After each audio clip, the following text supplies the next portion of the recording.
I like how all these different things in your life kind of culminate with the special, because it's like you as a waiter, like you with your single mom, you with your dead dad jokes. Like this is just a part of your life. So what was it like working through all those different things?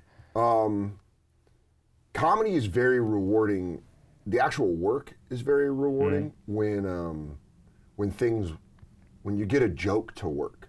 Yeah. Because you can like keep working on a joke and it just won't go and it won't go, but you'll be like, this is funny, and other comedians will be like, that's really funny, but you can't. Audiences will be like, ugh. You never know what you're gonna get with the audience. I have a joke about, in the special I have a joke about, I love my grandmother so much that I have jokes about murdering her because it helps deal with the fact that she's old and I'm gonna lose her. Right.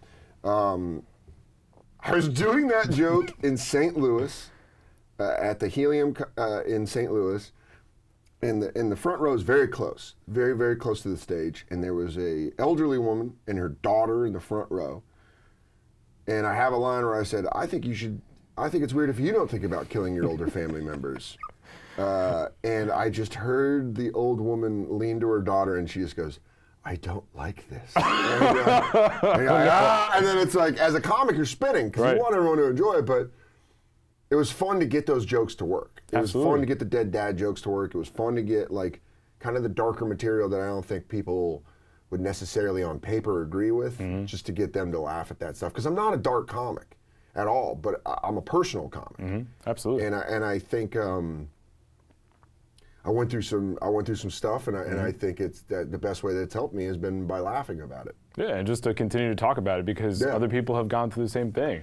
Man, that's what I really notice is I notice like after shows, people with dead parents will come up to me and be like, dude, I love those jokes. I love those jokes. I laugh about it all the time. And you're like, yeah, that's why I'm doing it, you know? Absolutely. I'm doing it because it's like, you're not alone. If you've lost someone recently, joke around about it. Yeah.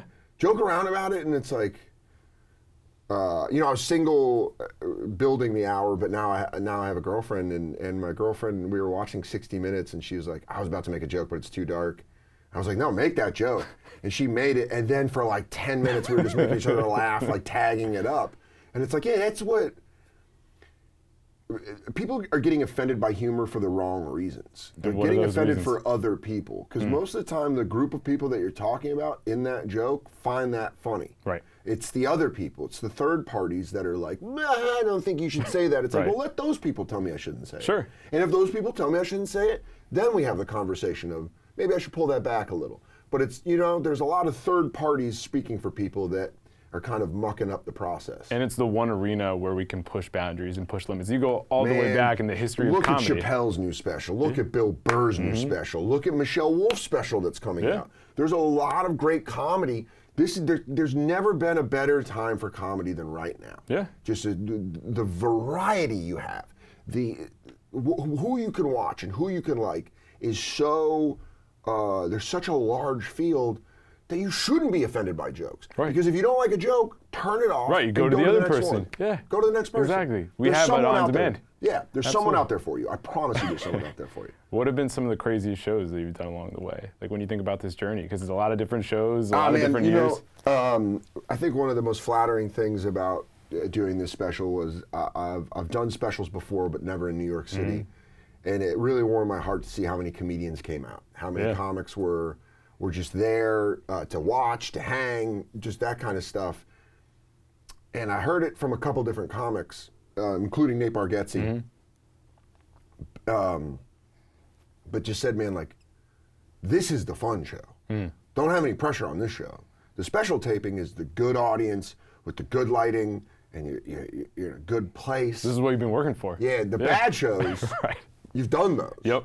And there's just so many. There's just so many performing in empty bars in Connecticut or like hotel banquet rooms in like West Virginia and just bombing, just not. That sounds awful. Yeah, it is awful. It sucks, but I love it, and I think it's good to go through. I think something that a lot of people miss in these days, especially in the like Insta world of like instant delivery, instant food, instant satisfaction, is that's not where the satisfaction actually comes out. It's putting in the work, and it's failing. It's failing a lot, and then you learn kind of how to get better. And you need to fail. It's a good thing. But in this generation, there isn't the focus on failure as much anymore. I hate to sound like a stick in the mud, but everyone getting a trophy really kind of ruins that. You should really, really feel embarrassed when you lose, and you should feel bad when you fail. Because there was only one group of people growing up that were getting trophies. First place, and then, okay, you got the runner-up trophy. Fine. Also, man, but like 5th place, like, come on, what are we doing? Everyone forgets, man, all the people that got all those first-place trophies in high school, most of the time, that's it for them. They're done. That is their peak. They're done. Go look at them now.